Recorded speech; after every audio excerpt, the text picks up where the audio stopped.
안녕하세요. 저는 간증하러 올라온 김하늘입니다. 저는 이제 오늘 아침부터 실습을 하고 이어서 여기 아주 특송까지 드리고 간증까지 하고 많이 바쁜 하루인데, 저는 이제 오늘 할 이야기는, 준비해 온 이야기가, 제가 실습을 하고 있는데 그 6월 30일부터 지금까지 해오고 있었습니다. 근데 그 전에 이제 실습을 준비하는 그 과정 가운데에서 함께 하신 주님에 대해서 이야기를 하고자 합니다.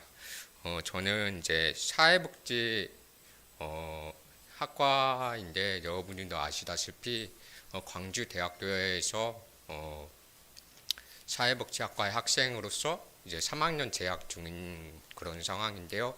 근데 3학년이 되고 나서 실습을 해야 된다고 하셔가지고, 이제 실습 그거를 준비하려는 상황 가운데에서 그 오리엔테이션을 참석해서 실습 관련된 준비와 그리고 여러 가지의 정보와 그런 것들을 배웠었습니다. 그리고 그런 것들 토대로 해서 실습을 준비하려고 했었는데요. 근데 그와 동시에 그때 수행평가나 과제 같은 것도 많이 생겼어가지고, 그거에 이렇게 매진하느라고 그거에 실습에 관련된 생각이 저지 잠깐 지우고 그거에 매진하다가 그렇게 시간이 지나고 5월 26일에 이렇게 지나게 되고 나서, 그때부터 2주가 흘렀어요. 2주가 흐르고 난 뒤에 이제 실습 여유가 생겼으니까 이제 실습을 한번 신청을 하겠다라고 생각을 하고 실습을 이제 알아보았는데요. 여기서 이제 문제가 하나 생겼어요. 제가 대학교에서 친구들이 있다고 했었는데요. 그 친구들도 같이 그 실습 준비를 해야 돼가지고 이야기를 했었는데, 친구들은 광주에 있지만 저는 이제 정읍에서 이제 본가에 다니면서 해야 되잖아요.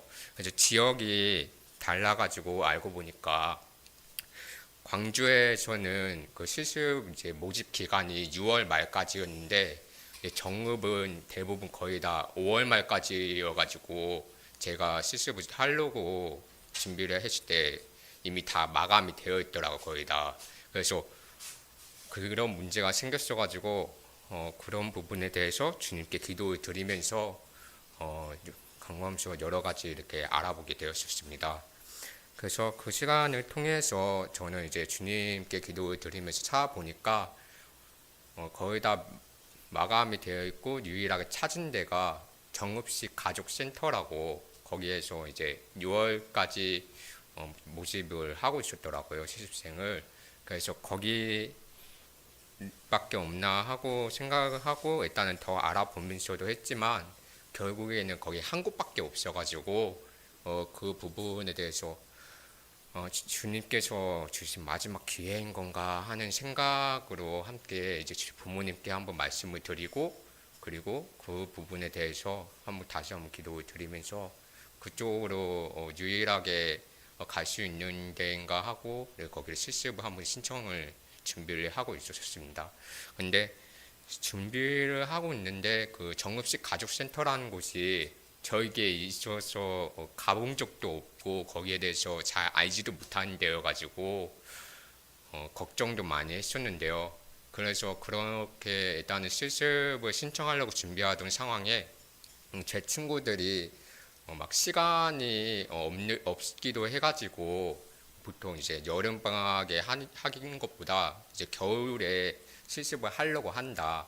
그래서 일단은 이번 여름은 안 하려고 한다라는 이야기를 들어가지고, 저도 그러면은 차라리 전혀 모르는 정읍시 가족센터로 가는 것보다는 동계로 이제 실습을 준비를 해서 저희 집에 가깝고 그나 잘 알고 있는 섬진강 그 노인복지관 거기로 가서 할 것인가, 아니면은 저기 정읍시 가족 정읍시 정신보건 그 정신건강복지센터에 그나마 제가 봉사도 했었고 거기를 알바를 하러 간 적도 있었어서 안면이 있는 그런 거기로 이제 해가지고 실습을 넣는 게 낫지 않을까 하는 생각과 함께 동계로 이제 실습을 미루도록 이렇게 결심을 했습니다. 그래서 그와 함께 대신에 그 실습은 못하지만 학예 알바를 계획을 해가지고 대학생 학예 아르바이트라는 그런 게 있더라고요.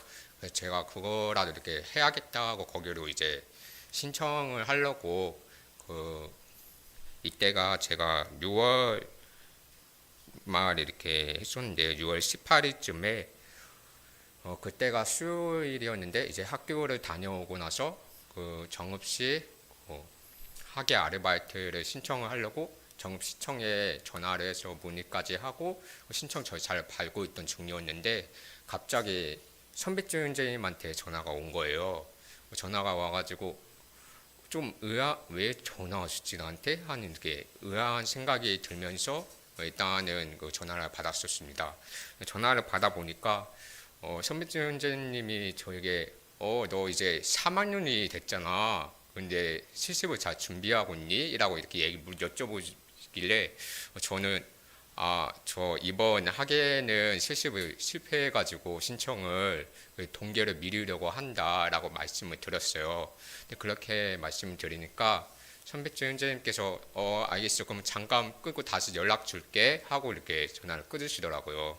저를 그래가지고 일단 끊고 나서 저는 그때 선배님께서 저기 정신건강 복지센터에서 일하시기도 하고 그것 때문에 제가 이제 사회복지 실습을 이렇게 준비해야 된다는 상황도 알고 계실 테니까 이제 그렇게 연락을 하신 거라고 생각을 했었는데, 근데 좀 더 신기했던 것은 제가 그때 동계로 미루려고 했었고, 그리고 그와 함께 이제 학예 아르바이트를 신청을 하려고 했던 그 날이어가지고 그때 갑자기 연락을 주신 게 되게 신기했었던 상황이었습니다.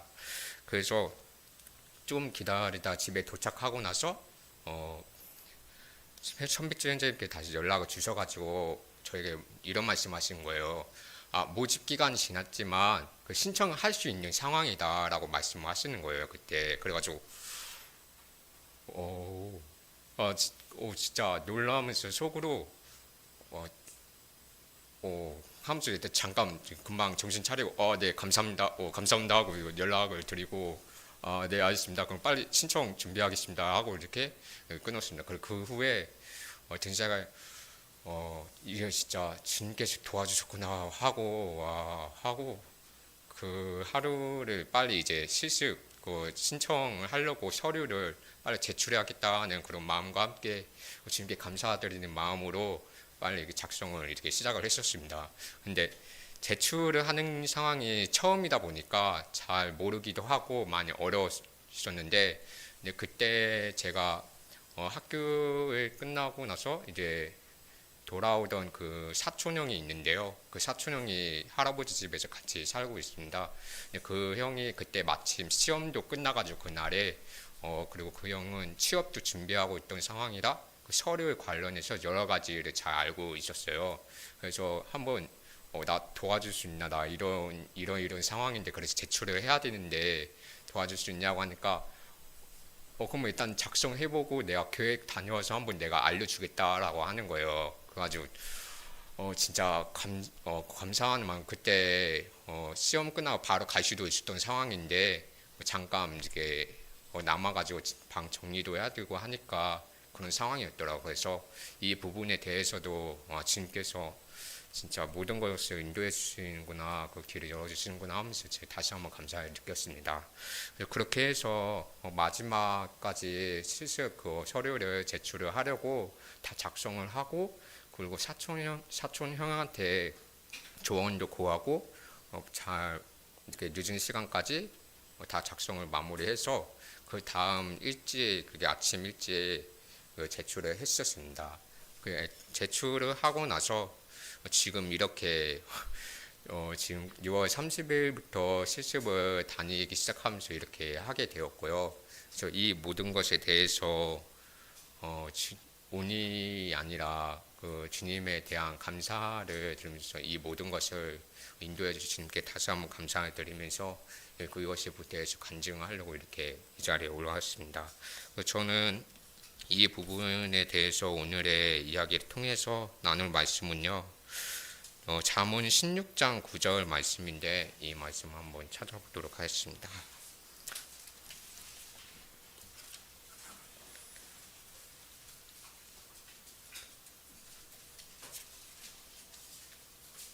잠언 16장 9절입니다.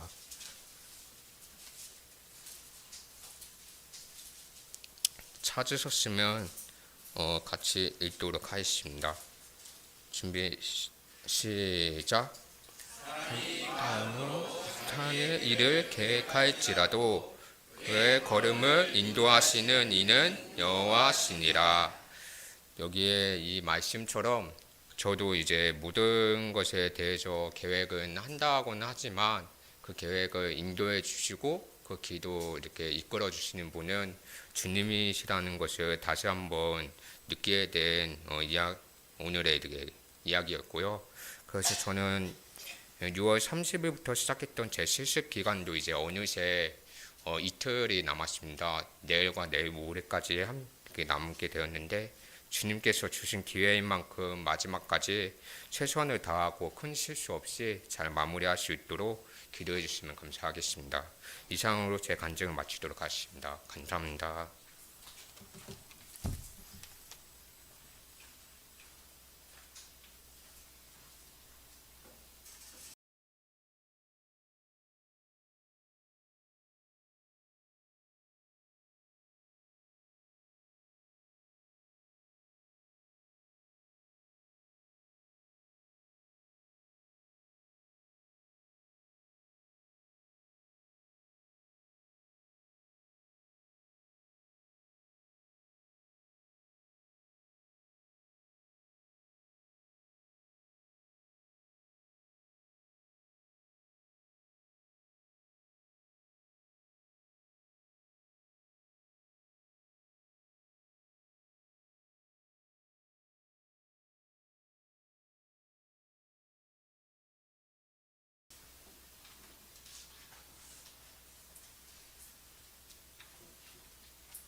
안녕하세요. 10분 복음을 위해 올라온 함진욱 형제입니다. 오늘 20분 복음 시간을 통해서 하나님의 사랑을 생각해보는 그런 시간이 되었으면 좋겠습니다. 먼저 성경 말씀 민수기 21장 4절에서부터 9절까지 보도록 하겠습니다. 민수기 21장 4절에서부터 9절까지입니다.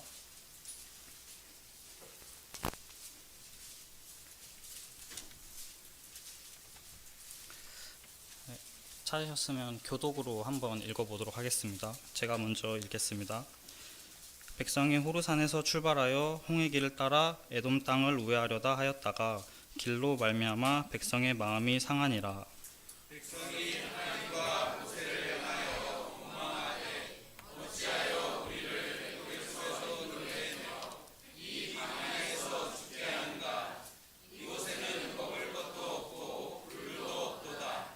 우리 마음이 이 하찮은 음식을 싫어하노라. 여호와께서 불뱀들을 백성 중에 보내어 백성을 물게 하심으로 이스라엘 백성 중에 죽은 자가 많은지라. 백성이 모세에게 이르러 말하되 우리가 여호와와 당신을 향하여 원망함으로 범죄하였사오니 여호와께 기도하여 이 뱀들을 우리에게서 떠나게 하소서. 모세가 백성을 위하여 기도하매 여호와께서 모세에게 이르시되 불뱀을 만들어 장대 위에 매달아라. 물린 자마다 그것을 보면 살리라. 모세가 녹뱀을 만들어 장대 위에 다니 뱀에게 물린 자가 녹뱀을 쳐다본즉 모두 살았다. 현재 이스라엘 백성들은 가나안 땅을 들어가기 위한 여정을 계속 하고 있는 상황인데 이전에 한번 가나안 진입에 실패를 하였습니다. 아모리 족속을 정탐을 보낸 후에 아모리 족속을 공격하라는 하나님의 말씀에 불순종하게 되어서 광야를 40년 동안 떠돌게 되었고 21장 1절에서 3절 말씀을 보시면 호르마라는 곳에서 전투가 있었는데 그 전투를 승리하게 됩니다.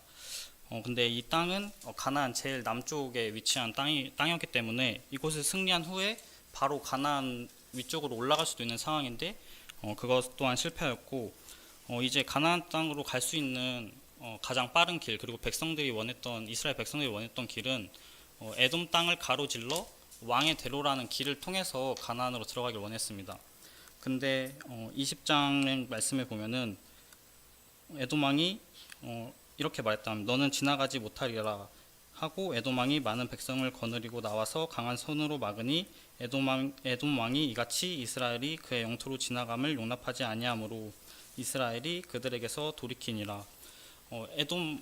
에돔 땅을 이렇게 통과하려고 했는데 에돔 왕이 막게 되면서 이 에돔 땅을 우회하면서 홍해길 따라 갈 수밖에 없는 상황입니다. 이 상황이 어떤 상황인지 제가 지도를 봤는데 잘 표현될지 모르겠는데 한번 제가 손으로 한번 표현을 해보도록 하면 에돔 땅이 여기 이렇게 있고 이스라엘 백성들이 여기 에돔을 가로질러서 왕의 대로를 통해서 가나안으로 이렇게 들어가는 길이 현재 가장 빠른 길인데, 여기서 이제 홍해 길을 따라 에돔 땅을 우회하려고 하면은 여기서 에돔 아래쪽으로 해서 이렇게 크게 한 바퀴를 돌아서 가나안으로 들어가야 했기 때문에 이 길은 굉장히 험하고 힘든 그런 여정이라고 할 수가 있습니다. 이런 상황이 되자 4절 말씀을 보면 길로 말미암아 백성의 마음이 상하니라라고 나와 있습니다. 여기서 히브리어로 여기서 사용된 마음은 네펫이라는 단어가 사용되었는데 이 뜻은 생명의 본원, 목숨, 생명, 혼, 나의 속사람을 뜻한다고 합니다. 또한 상하다라는 원어는 카차르라는 단어로 짧아지다, 낙심하다, 근심하다라는 뜻으로 사용되었습니다. 그래서 이 힘겨운 길을 돌아가야 하는 상황에서 백성들의 인내심이 사라지고 속사람이 낙심하고 낙담했다 라고 여기서 표현하고 있습니다. 그러면서 이제 이스라엘 백성들은 5절 보면 하나님을 노골적으로 원망하기 시작합니다. 하나님과 모세를 향하여 원망하되 어찌하여 우리를 애굽에서 인도해내어 이 광야에서 죽게 하는가. 이곳에는 먹을 것도 없고 물도 없도다. 우리 마음이 이 하찮은 음식을 싫어하노라 하매. 여기서 사용된 하찮은이라는 표현은 이것 또한 히브리어로 켈로켈이라고 번역이 되는데 가볍게 하다, 멸시하다, 경멸하다라는 뜻을 가지고 있다고 합니다. 그래서 이 이스라엘 백성들이 하찮게 여기고 가볍게 여기고 멸시하고 경멸한 이 음식은 무엇이었을까요? 네, 만나입니다. 이 만나는 광야에서 굶어 죽을 수 있는 이스라엘 백성을 먹인 하나님의 은혜이고 매일매일 확인할 수 있는 하나님의 축복이고 하나님의 사랑의 증거였습니다. 하지만 이 이스라엘 백성들은 그러한 하나님의 은혜인 만나를 이런 식으로 표현한 것입니다. 그렇게 감사를 잃고 하나님의 은혜를 하찮게 여기고 무시하고 경멸한 이스라엘 백성들에게 하나님께서는 벌을 내리셨습니다. 6절을 보면 여호와께서 불뱀들을 백성 중에 보내어 백성을 물게 하심으로 이스라엘 백성 중에 죽은 자가 많으니라. 병들고 다치는 것이 아니라 죽는 자가 많다고 말씀에 쓰여 있습니다. 그런데 여기서 한 가지 생각해 보아야 할 것은 이 하나님께서 이 백성들을 죽게 하시려고 없던 불뱀을 갑자기 이렇게 생기게 하셨을까요? 말씀 신명기 8장 15절 같이 보도록 하겠습니다. 신명기 8장 15절입니다.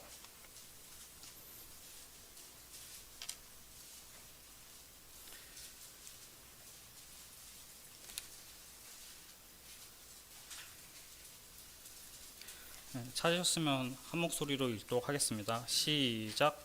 너를 인도하여 그 광대하고 위험한 광야 곧 불뱀과 정갈이 있고 물이 없는 간조한 땅을 지나게 하셨으며 또 너를 위하여 단단한 반석에서 물을 내셨으며.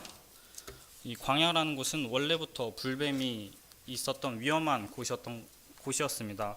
하지만 그동안 이스라엘 백성들이 뱀에 물리지 않고 죽는 일이 발생하지 않았던 것은 하나님께서 이 이스라엘 백성들을 지켜주셨기 때문에 뱀들에게 물리는 그런 일이 없었던 것인데 하나님의 이 은혜를 무시하고 원망하자 하나님께서는 그 보호의 손길을 거두게 되신 것입니다. 아무 일도 일어나지 않는다고, 내게 아무 일도 일어나지 않는다고 하나님께서 나를 사랑하지 않나라고 생각하시는 분들 계십니까? 아무 일도 일어나지 않는 것이 하나님의 은혜라는 것을 다시금 생각해 보게 되는 것 같습니다. 나쁜 행동이 죄가 아니라 하나님께 감사하지 않고 하나님을 원망하고 하나님께 불평하고 하나님께서 주신 그 은혜와 하나님께서 주신 그 선물을 하찮게 여기고 업신 여기는 것이 바로 죄였습니다. 그래서 그 죄로 인해서 이 백성들이 죽게 된 것입니다. 다시 이제 민수기 말씀으로 돌아와서 21장 7절을 보시면, 그러자 이제 백성들은 자신들의 죄를 고백하였습니다. 백성이 모세에게 이르러 말하되 우리가 여호와와 당신을 향하여 원망함으로 범죄하였사오니 여호와께 기도하여 이 뱀들을 우리에게서 떠나게 하소서. 모세가 백성들을 위하여 기도하매 8절 보시면, 여호와께서 모세에게 이르시되 불뱀을 만들어 장대 위에 매달아라. 물린 자마다 그것을 보면 살리라. 백성들이 이렇게 하나님 앞에 자신들의 죄를 고백하고 하나님의 긍휼하심을 바라자 하나님께서는 그 백성들을 위해 살 방법을 알려주셨습니다. 그 방법은 불뱀을 만들어 장대 위에 매달아라, 또 그것을 보면 살리라라고 말씀해 주셨는데, 지금 이 이스라엘 백성들을 죽이는 존재는 어떤 존재죠? 뱀입니다. 근데 그러한 불뱀이 장대 위에 달렸다는 것은 그 뱀의 죽음을 의미합니다. 살아 움직이는 불뱀이 9절 보면 노뱀을 만들어 장대 위에 달았다고 되어 있는데, 그 불뱀이 노뱀이 움직일 수도 없는 노뱀이 된 것은 이제 그 뱀의 권세가 끝났다라는 것을 알 수가 있습니다. 그렇게 이제 불뱀이 노뱀이 되었으면은 이제 뱀의 권세가 끝났으면 그걸로 끝난 것이 아니라 여기서 요구되는 것이 있는데, 그것은 바로 믿음입니다. 단순히 노뱀을 만들어 다는 것으로 백성들이 살 수 있었던 것이 아니라 그것을 본 사람들, 그것을 봐야 산다고 말씀하고 계시는데, 저 노뱀이 나를 과연 치료해 줄까라는 마음으로 그 노뱀을 쳐다보지 않는 사람은 살지 못하고 죽게 됩니다. 하지만 믿음으로 하나님께서 저 노뱀을 보면 산다 하셨으니까 그것을 믿고 노뱀을 본 자마다 살게 될 것입니다. 이 노뱀은 주 예수 그리스도를 예표하는데, 요한복음 3장 14절부터 16절 말씀을 보도록 하겠습니다. 요한복음 3장 14절부터 16절입니다.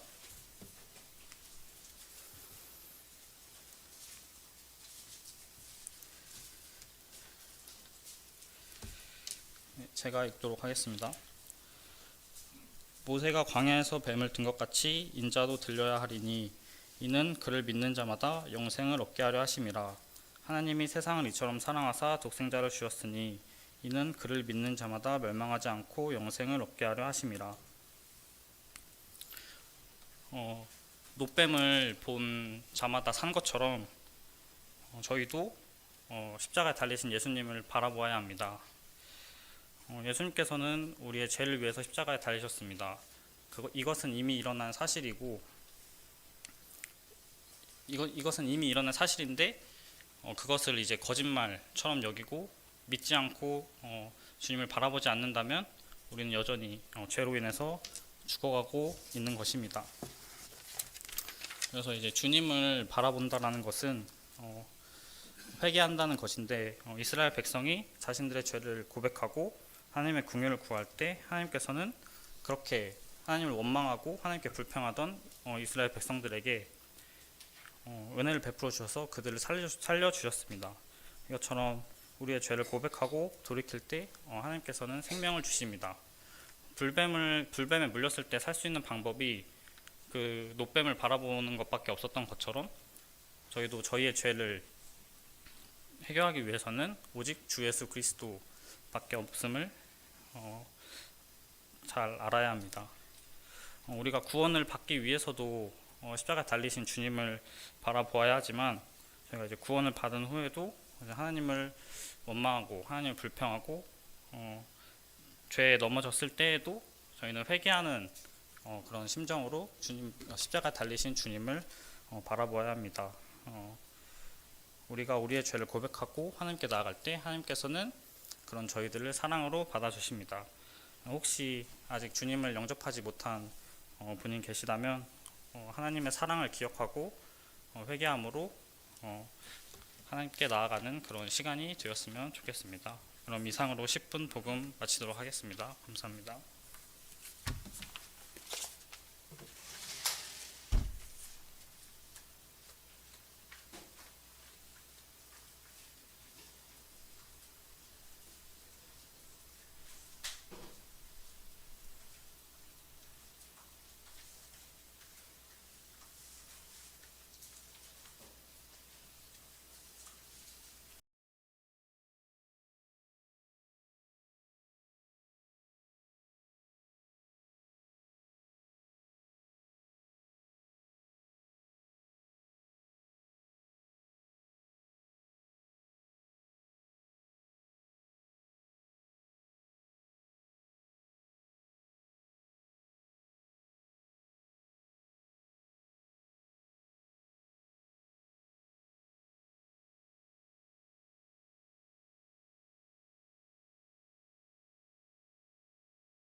안녕하세요. 저는 오늘 말씀 전하러 올라온 한소희라고 합니다. 제가 오늘 나누고 싶은 부분은 이제 우리 마음 가운데 그 깊은 내면에 이제 있는 어떤 태도, 자세에 대해서 말씀을 드리려고 합니다. 아마 누구나 한 번쯤은 살면서 느끼는 부분인데 어떤 다른 사람의 말에, 다른 사람의 어떤 지시에, 아니면 어떤 규칙이나 질서에 순종하기 힘들다 하는 그런 어떤 마음이 혹시 성도님들은 살면서 느껴보신 적이 있으신가요? 순종하기 왜 이렇게 힘들까? 순종하고 싶은데 왜 이렇게 안 될까? 또는 이걸 꼭 해야 되나? 굳이 해야 되나? 이런 생각들이 이제 어떤 불편함이나 거부감 같은 게 혹시 드신 적이 있을까요? 살면서. 저도 이제 어릴 때 생각해 보면 부모님 말씀 왜 이렇게 듣기가 싫은지. 진짜 잘 들어야 된다는 거는 배워서 알고 있는데 그것을 이제 그대로 순종한다는 것이, 이제 행동으로 옮긴다는 것이 참 어렵다라는 생각을 많이 했던 것 같아요. 그러니까 어른들, 부모님 외에도 어른들의 얘기를 그 원하는 대로 이렇게 뭔가 따른다는 것이 참 쉽지 않다, 이런 생각을 좀 하게 되었습니다. 그리고 직장에서도 요즘 그 민생회복 소비 쿠폰이라고 그 전 국민에게 나눠주고 있는데, 그걸 이제 제가 담당을 하면서 뭔가 상사분들이 이제 지시를 하는 부분들, 이제 그 가운데 뭔가 이렇게 하면 안 될 것 같은데 이런 생각을 이제 하게 되는 상황들이 되면서 이제 제 안에 좋지 못한 그런 마음들, 그런 모습들이 좀 있다라는 것을 이제 오늘 저녁에 이제 퇴근하면서 또 생각을 해보게 됐어요. 이 말씀 준비하면서도 계속 이제 직장에서 좀 주의를 요하고 있었는데, 오늘 이제 유독 이제 힘들어지니까 누가 무슨 얘기 했을 때 굉장히 예민해지는 어떤 그런 상황 가운데 이렇게 하면 안 될 것 같은데, 이건 아닌 것 같은데, 이런 생각이 좀 들게 되었습니다. 그래서 우리는 누구나 이렇게 권위의 어떤 질서에 순종하기 싫은 마음들이 들 때가 있는 것 같습니다. 그런데 이제 상상을 한번 해보면 좋을 것 같아요. 이 세상에 권위와 질서가 없다면 어떻게 될까요? 예를 들어 차가 지나다녀야 되는데 도로에 신호등이 없다. 아니면 학교에서 선생님이 없다. 그렇다면 굉장히 이제 혼란스럽겠죠. 굉장히 이제 아수라장이 되고 교통사고 같은 어떤 문제들이 계속 일어나게 될 것입니다. 누구나 이제 자기 뜻대로 하게 된다면 이 권위와 질서를 무시하게 된다면 이 권위와 질서가 없다면 굉장히 이제 혼란스러운 상황이 어떤 안정적이다, 평화롭다 이런 부분보다는 혼란스럽고 굉장히 불안정하고 이런 부분들이 먼저 떠오르게 됩니다. 그러니까 이런 어떤 권위와 질서라는 것들은 우리가 사실 순종하기 싫고 뭔가 지키기 싫고 왜 이렇게까지 해야 되나. 제가 지난번에도 그 법의 가지수를 말씀드렸잖아요. 굉장히 이제 많은 그 법의 테두리 안에서 우리는 살고 있는데 이런 것들이 사실은 우리 삶을 굉장히 안정적이고 평화롭게 이제 지켜주고 있다는 사실을 깨닫게 됩니다. 그러니까 우리가 다 그것을 왜 지켜야 되는지 알 수 없다 할지라도 그것들이 지켜지면서 자연스럽게 이 사회가 안정을 찾아가고 뭔가 이렇게 평화롭게 되고 그런 상황으로 향해 가는 것을 발견할 수가 있습니다. 그럼 이 세상의 이제 권위와 질서가 어디서 온 걸까요? 대체 이건 언제부터 시작이 됐을까요? 이 권위와 질서, 법이 만들어지고 뭔가 그것에 사람들이 따르고 이런 것들이. 그래서 오늘 이제 말씀을 통해서 이 권위와 질서에 대해서 한번 살펴보고자 합니다. 특별히 이제 이 모든 질서와 권위를 세우신 분, 그 하나님께서 이제 허락하신 이 세상의 권세, 특별히 이제 이 세상에서의 그 권세자들에 대한 우리의 태도를 살펴보고자 합니다. 우리 로마서 13장 1절부터 7절 말씀입니다.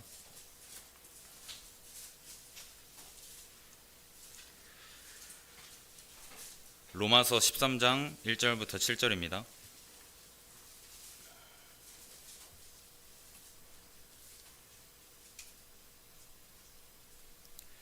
교독으로 읽도록 하겠습니다. 제가 먼저 읽겠습니다. 각 사람은 위에 있는 권세들에게 복종하라. 권세는 하나님으로부터 나지 않음이 없나니 모든 권세는 다 하나님께서 정하신 바라.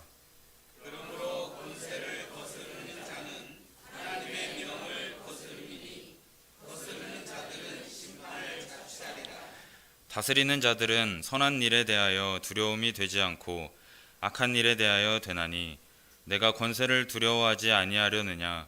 선을 행하라. 그리하면 그에게 칭찬을 받으리라.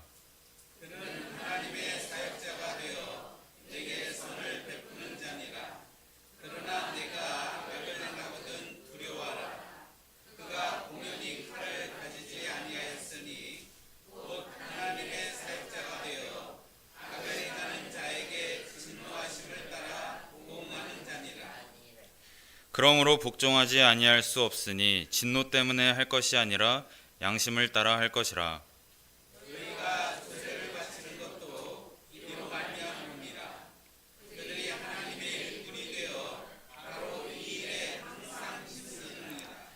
모든 자에게 줄 것을 주되 조세를 받을 자에게 조세를 바치고 관세를 받을 자에게 관세를 바치고 두려워할 자를 두려워하며 존경할 자를 존경하라.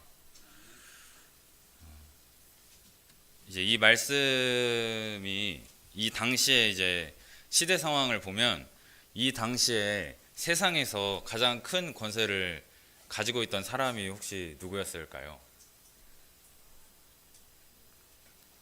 이 당시 세상에서 가장 큰 권세를 가진 사람. 로마의 황제. 근데 그 로마 황제가 누구였냐면 로마 역사상 그리고 세계 역사상 가장 악명 높은 황제 중에 한 명인 네로 황제였습니다. 그러니까 이제 그리스도인들을 대화재, 그 로마 당시에 굉장히 큰 화재가 있었는데 그 도시의 화재를 이제 그리스도인들이 불을 질렀다 해가지고 그리스도인들을 굉장히 가혹하게 다뤘던, 그래서 그 그리스도인들을 잡아다가 이제 몸에 불을 붙여가지고 그 축제 어떤 불빛으로 축제 이제 어떤 횃불처럼 그렇게 사용을 했던 굉장히 악명 높은 왕 중에 한 명입니다. 그런데 이제 하나님께서 이렇게 말씀하시는 거예요. 권세들에게 복종하라. 성도님들, 그런 상황이라면 쉽게 복종할 수 있을까요? 내 주변에 내가 사랑하는 사람들, 그리고 어쩌면 나 자신까지도 목숨을 굉장히 비참하게 그렇게 목숨을 잃을 수도 있는 그런 상황에서 그 권세에게 복종하라는 말씀, 순종할 수 있을까요? 굉장히 어렵겠죠. 왜 이렇게 참 우리에게 이렇게 가혹하게 할까? 그것도 억울한 누명을 이제 쓴 상황이기 때문에 굉장히 이제 답답한 상황이었을 텐데도 이제 하나님께서 이렇게 말씀하고 계시는 겁니다. 각 사람은 위에 있는 권세들에게 복종하라.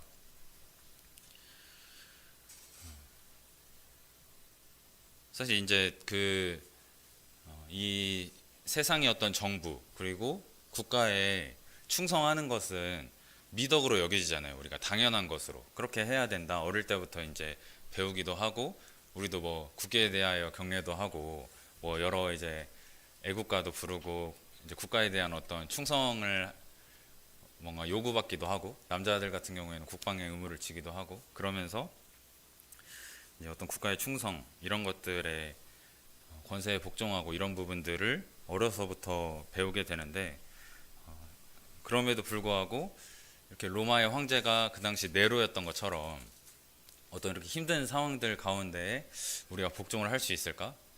이런 고민들을 하면 쉽사리 그렇다라고 대답하기는 어려운 것 같습니다. 하지만 이것은 그 대상이 어떤 사람이냐가 중요한 것이 아니라는 것을 이제 말씀을 대하다 보면 알 수가 있어요. 그 대상이 어떠하느냐가 하나님께 이제 어떤 중요한 관심사는 아니라는 겁니다. 그러니까 결국에 우리는 이 모든 권세들에게 복종해야 된다라고 말씀을 하고 있는 부분이에요. 그래서 여기서 이제 말하는 권세자라 함은 당신은 이제 뭐 로마의 어떤 황제 그리고 관리들, 뭐 지도자들을 의미를 했지만, 현재 이제 우리에게 적용을 해보자면 작게는 가정에서 부모님이 될 수 있고요. 직장에서는 직장의 상사들, 그리고 교회에서는 이제 교회 일꾼으로 세워주신 장로 형제님, 또 집사 형제님이 될 수도 있고, 그리고 세상으로 보면 이제 국가의 지도자들, 또 관리들, 그러니까 공무원이나 어떤 뭐 경찰이나 소방이나 여러 이제 그 국가의 어떤 재반 사항들을 담당하고 있는 분들이 될 수 있습니다. 그렇다면 우리가 왜 그들에게 복종을 해야 할까요? 왜 하나님께서는 그들에게 복종하라고 말씀하시는 걸까요? 그 다음 구절을 보면 알 수 있는데, 권세는 하나님으로부터 나지 않음이 없나니 모든 권세는 다 하나님께서 정하신 바라. 그러니까 단순히 이제 그 사람이 무서워서, 그 사람이 나보다 나이가 많아서 그런 수준이 아니라, 이 내 앞에 있는 이 권세자는 하나님께서 세우신 권세자라는 것입니다. 그러니까 우리가 그 부분을 인정한다면, 우리가 하나님을 인정한다면 그 하나님이 세우신 권세자도 인정해야 마땅하겠죠. 인정할 수밖에 없을 것입니다. 하나님께서 세우셨다면 우리는 그들에게 복종을 할 수밖에 없는 거예요. 그래서 그 권세자들을 통해서 하나님께서 이 세상의 질서를 세우고 다스리고자 하는 그런 계획 가운데 권세자들을 세우신 것입니다. 그래서 2절에 보면 그러므로 권세를 거스르는 자는 하나님의 명을 거스름이니 거스르는 자들은 심판을 자취하리라. 권세를 거스르는 자는 하나님의 명을 거스름이라고 말씀하고 있습니다. 근데 이제 우리가 그런 의문이 들게 돼요. 아까 네로 황제의 예처럼 어떤 그런 독재자들, 이 우리를 굉장히 어렵게 하는 그런 어떤 리더들, 어떤 권세자들이 있을 때 우리가 어떤 태도를 취해야 하는가? 복종해야 할까요? 복종해야 한다면 어느 수준까지 해야 되는가? 그것도 고민이 되겠죠. 어디까지 복종해야 되나? 100%다 해야 되나? 이런 고민을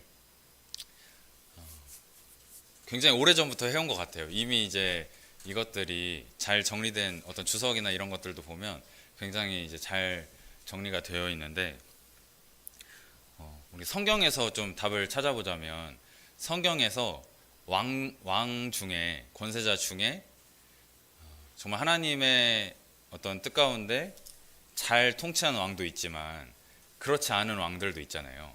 예를 들면 출애굽기에 나오는 바로와 모세를 생각해 볼 수 있고, 그리고 다니엘에 나오는 느부갓네살 왕과 다니엘과 세 친구들을 볼 수가 있습니다. 그리고 사울 왕과 다윗을 또 볼 수가 있어요. 그런 어떤 하나님 뜻과는 조금 반대되는, 바로는 완악한 마음을 품기도 했고 느부갓네살 왕은 교만한 어떤 마음을 하나님 앞에서 드러내기도 했습니다.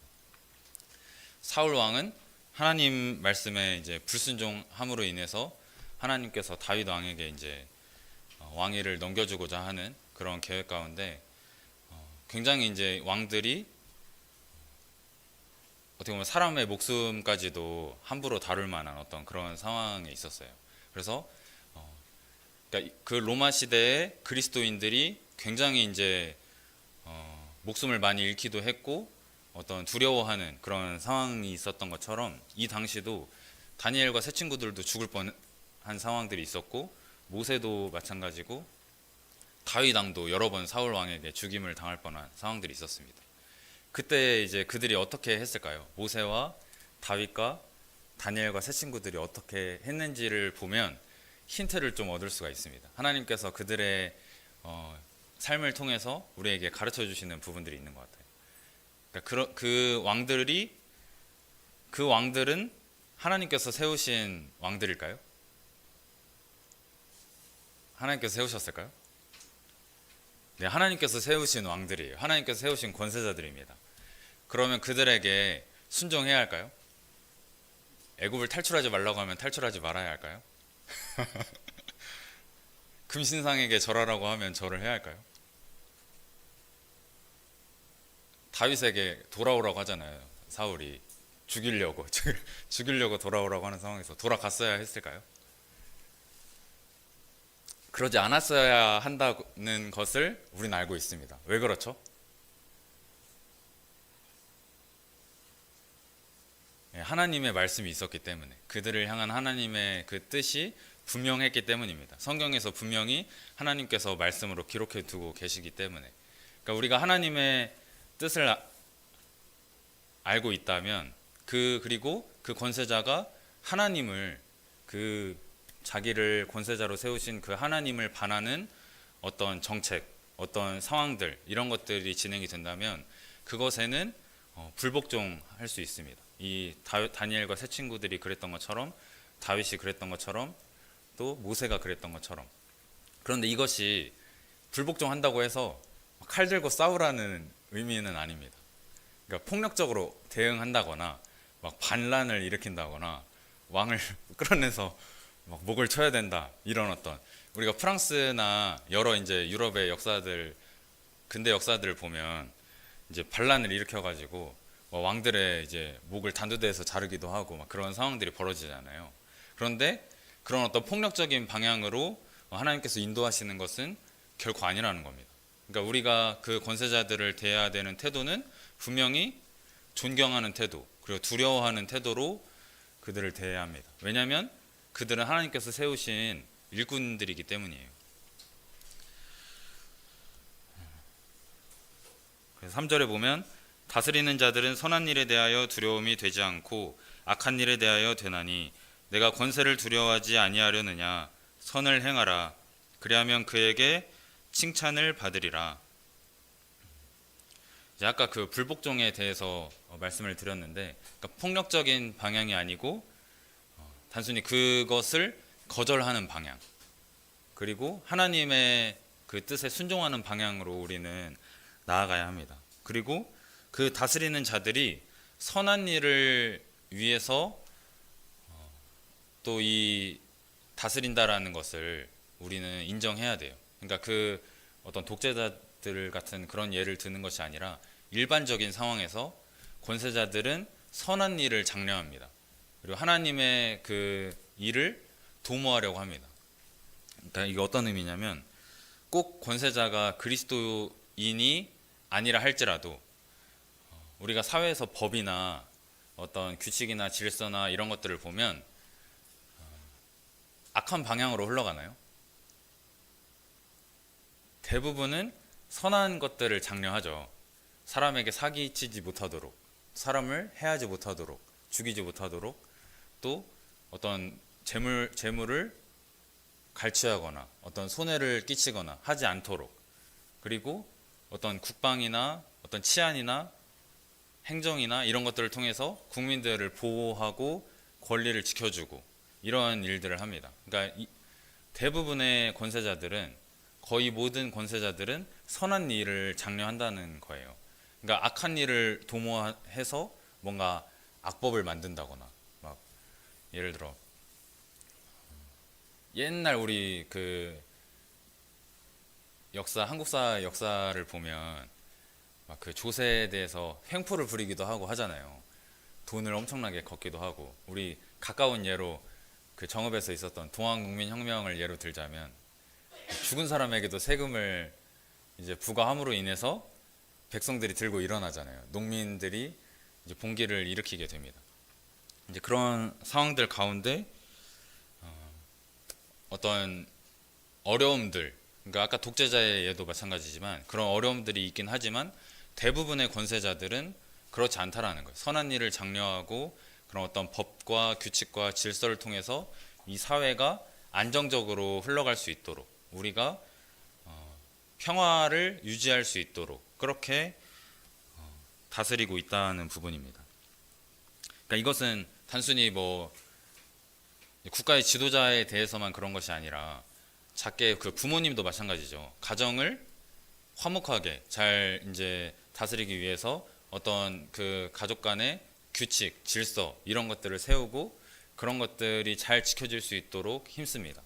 그리고 직장에서도 마찬가지죠. 여러 이제 어떤 지침이나 어떤 편람이나 이런 어떤 여러 가지 상황들 그리고 감사나 이런 것들을 통해서 그 선한 일들이 잘 유지될 수 있도록 잘 이루어질 수 있도록 여러 가지 방법들을 마련을 합니다.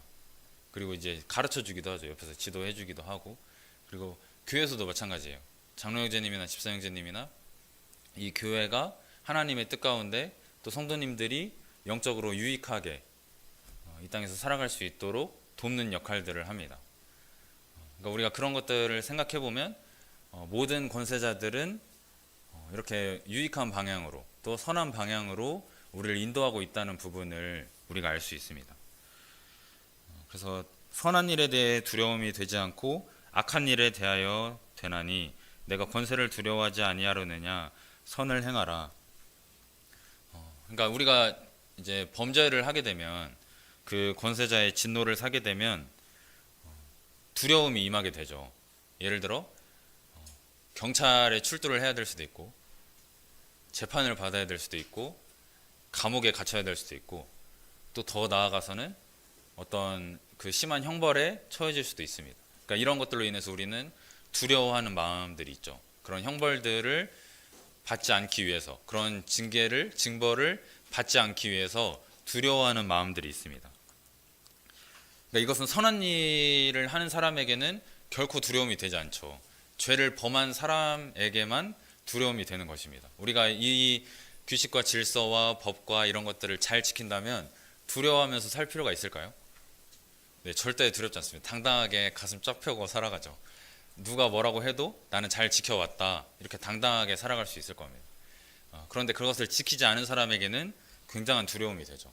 심지어는 어떤 사형에 처해지기도 하는, 우리의 목숨을 잃어버릴 수도 있는 어떤 그런 상황들도 존재하게 됩니다.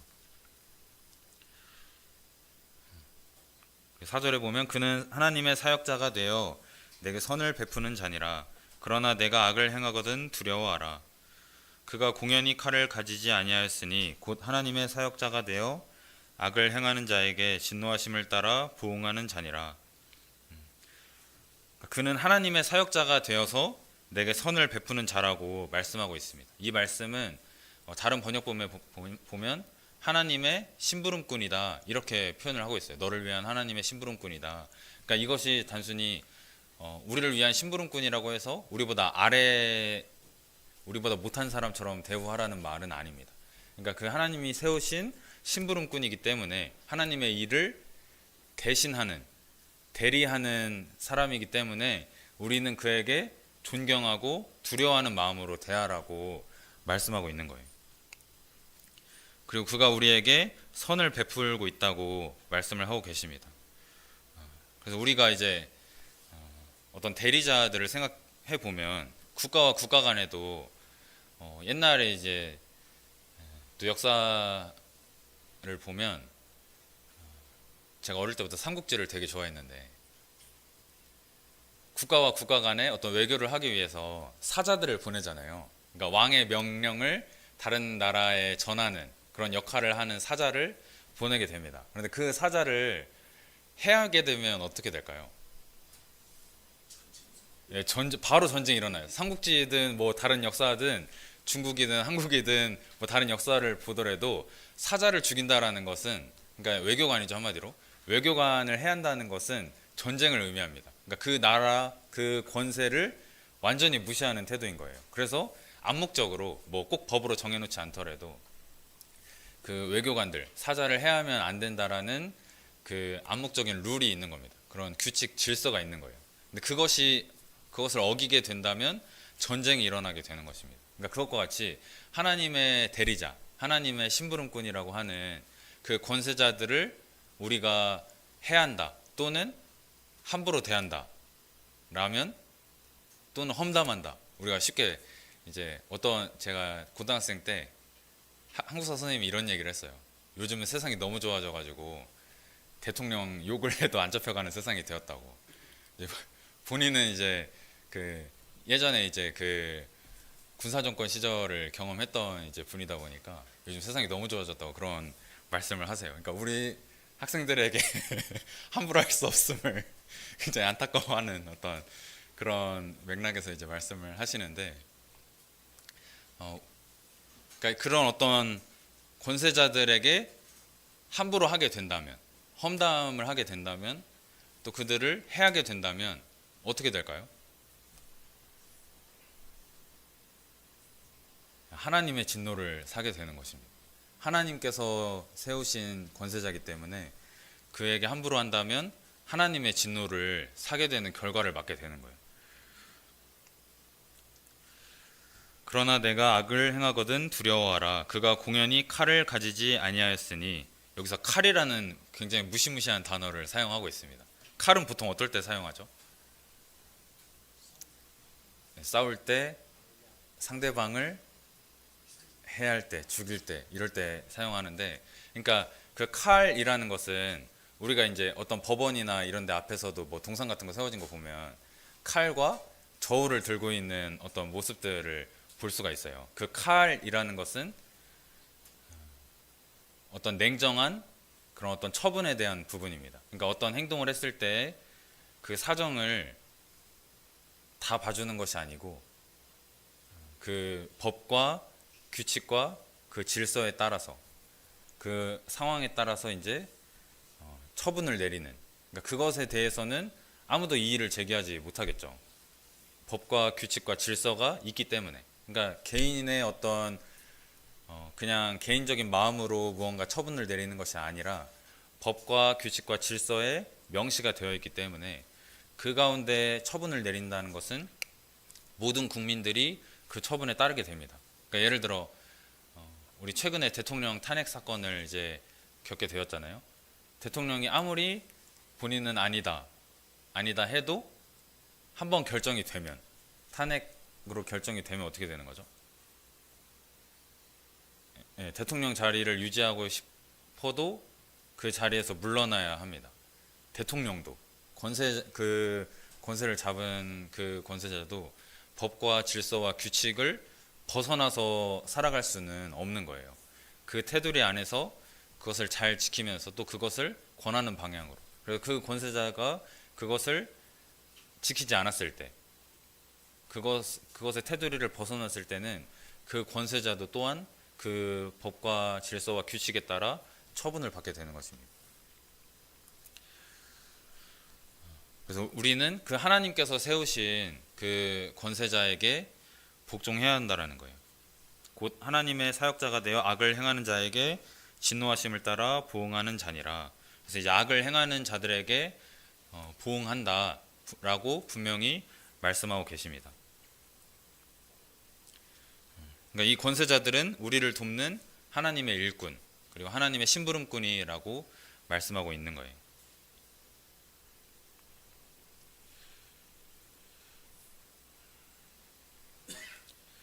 그리고 5절에 보면 그러므로 복종하지 아니할 수 없으니 진노 때문에 할 것이 아니라 양심을 따라 할 것이라.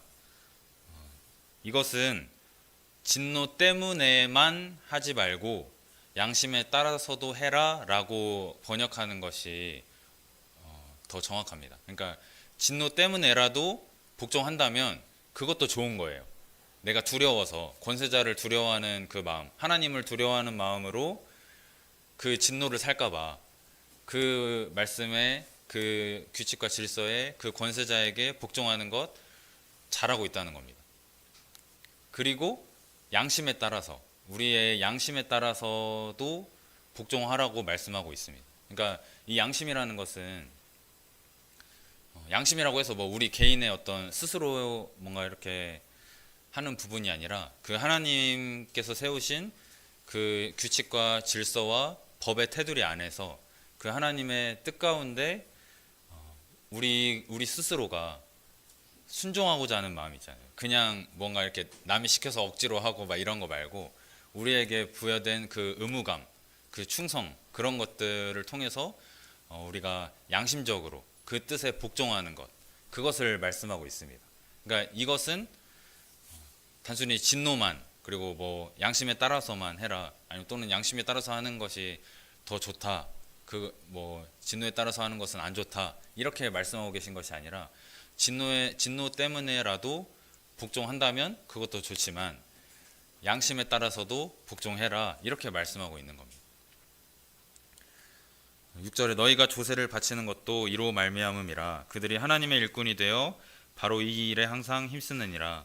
여기서 이제 조세를 예로 들고 있어요. 그러니까 우리가 세금을 바치는 이유를 잘 생각해 보면 우리가 세금을 왜 내야 될까요? 너무 많이 뜯어가서 막 화가 치밀어 오를 때도 있고, 저도 굉장히 이제 저는 세금을 떼고 급여를 받는 그 공무원이다 보니까 이제 그 급여 명세서를 볼 때마다 참 마음이 아픕니다. 근데 우리가 세금을 왜 내야 될까요?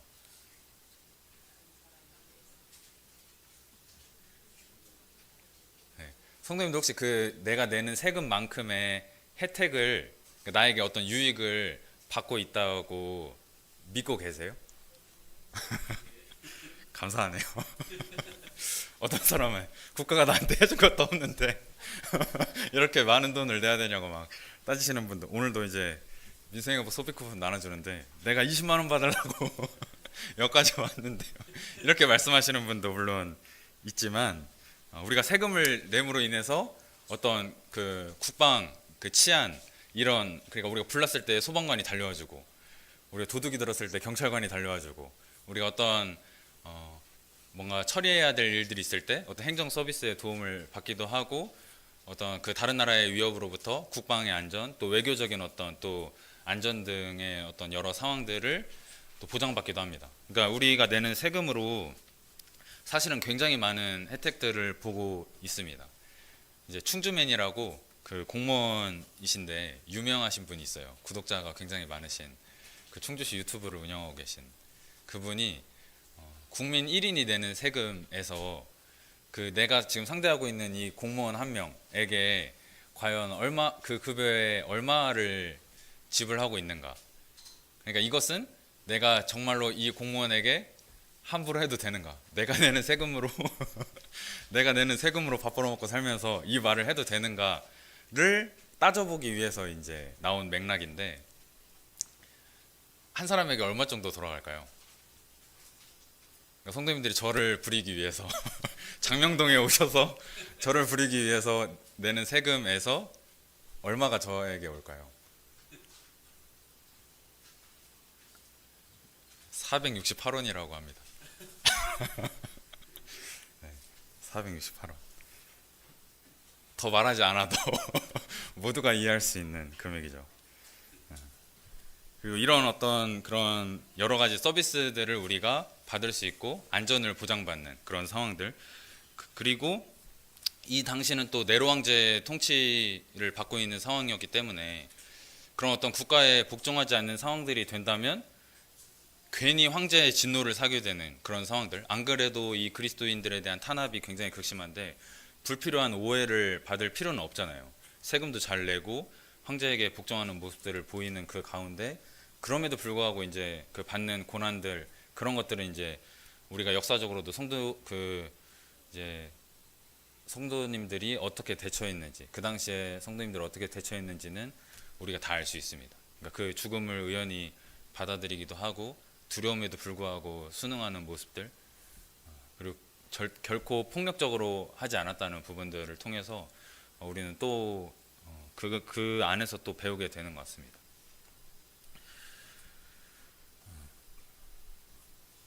그래서 이 조세를 바치는 것을 포함해서 사실 이 조세를 바친다라는 부분도 태도에 대한 부분을 말씀하고 계신 거예요. 우리의 자세, 그 국가 권력에 대해서 또 하나님께서 세우신 권세자들에 대해서 우리가 어떤 태도를 가져야 하는가, 그들에게 존경하고 두려워하는 마음을 가져야 한다라고 7절에서 말씀하고 있습니다.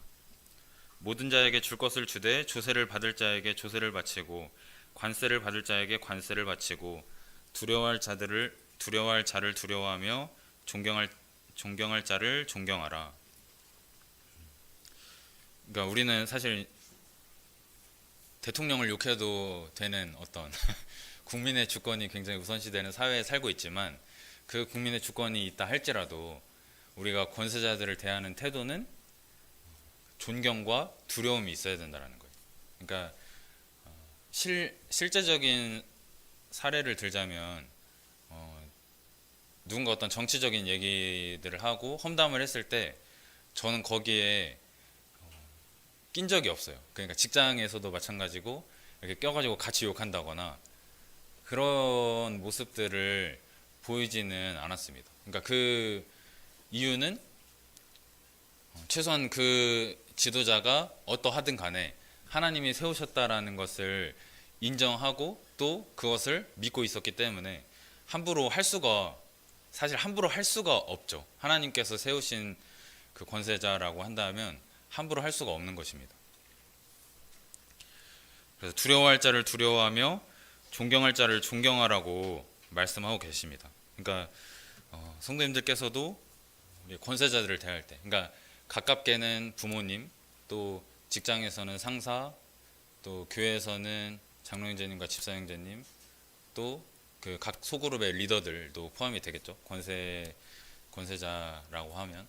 그리고 국가의 지도자들에게 우리는 존경하고 두려워하는 마음을 품어야 합니다. 그리고 그들에게 복종해야 합니다. 이것이 단순히 선택사항이 아니라고 말씀하고 있는 거예요. 우리에게 부여된 의무라는 겁니다. 꼭 지켜야 할 하나님의 명령입니다. 그래서 두려워할 자를 두려워하며 존경할 자를 존경하라고 하나님께서 말씀하고 계십니다.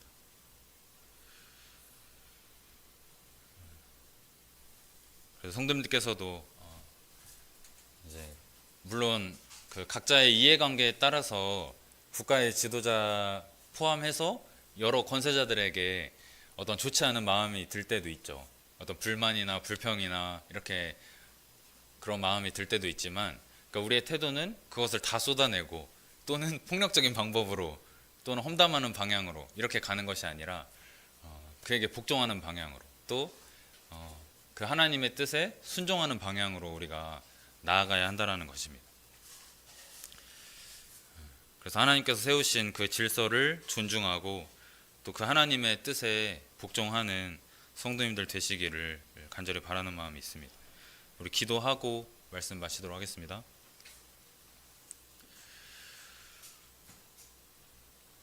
기도하겠습니다. 하나님 아버지, 하나님께서 권세들에게 복종하라고 말씀하셨는데, 하나님께서 세우신 그 선한 또 권세들을 우리가 좀 인정하고 또 그 뜻에 복종함으로 좀 사회나 어떤 공동체에 좀 유익이 되고 좀 안정이 되고 좀 평화로운 방향으로 흘러갈 수 있도록 우리가 각자의 역할을 또 하게 하여 주시기를 간절히 바랍니다. 어떤 폭력적인 방법이나 어떤 권세를 무너뜨리려는 또 깎아내리려는 또 그런 시도들보다는 그 권세를 인정하고 또 먼저는 그 권세를 세우신 하나님을 또 인정함으로 복종하는 그런 태도를 가질 수 있도록 우리 삶을 인도해 주시기를 간절히 바랍니다. 우리에게 또 권세자들을 세워주셔서 우리가 그 선한 뜻 가운데 이렇게 안전한 또 삶을 살 수 있도록 하나님의 복과 은혜를 믿고 살아갈 수 있도록 하여 주신 것에 감사를 드리며 존귀하신 주 예수 그리스도의 이름으로 감사하며 기도드립니다. 말씀 마치도록 하겠습니다.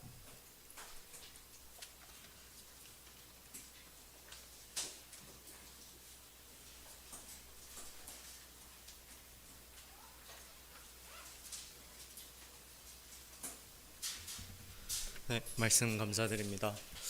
저희가 그 질서의 하나님을 기억하면서 정말 하나님의 권세를 먼저 인정하고 또 하나님께서 세우신 그 권세들을 인정함으로 하나님의 그 크신 계획을 경험하는 저희 모든 성도들이 되었으면 좋겠습니다. 저희 찬양 321장 찬양 드리겠습니다. 321장입니다.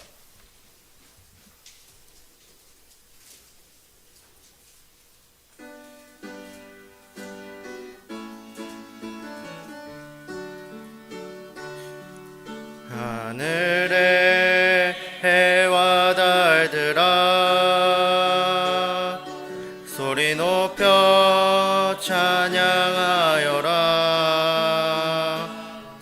나팔 소리 피파 수금으로 춤을 추며 찬양하여라. 높은 산과 넓은 푸른 바다 모두 주를 찬양하여라. 호흡이 있는 자마다 여호와를 찬양하여라. 세상 모든 사람들아 주를 찬양하라. 살아계신 나의 하나님을. 세상 모든 사람들아 주를 찬양하라. 살아계신 너의 하나님을. 호흡이 있는 자마다 여호와를 찬양하여라. 이상으로 수요집회 모든 시간 마치도록 하겠습니다.